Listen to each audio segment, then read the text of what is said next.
তিনটা বাচ্চা না থাকি ঘরতেই আনদি ঘরতেই খাই ঘরতেই থাকি ভাঙ্গা ঘর সরকার যদি কিছু সহযোগিতা করে আমাদের আর ঘর হবে এই হলো আশা।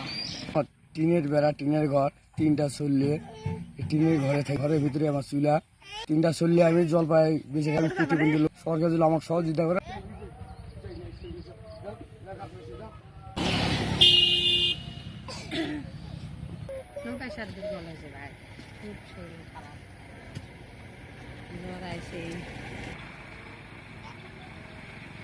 ছোটবেলা থেকে এই ফজলুর কষ্টকর দেখে আসতেছি। এই টিনের বেড়ার মাঝে তার তিনটা সন্তান নিয়ে থাকাটা খুবই কষ্টকর। উপজেলা প্রশাসন এবং বিশেষ করে ইউনো মহোদয়ের কাছে বিশেষ অনুরোধ করতেছি, তাকে একটা ঘর যেন বরাদ্দ দেওয়া হয়। ফজলুর রহমান আমাদের এই ইউনিয়নেরই বাসিন্দা।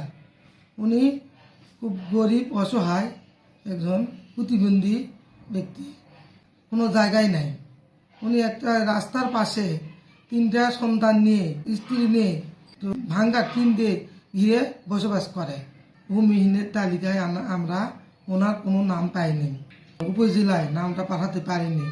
তবে ইউনিয়নে ছোটোখাটো কোনো বরাদ্দ এলে আমরা ওনাকে দেওয়ার চেষ্টা করি।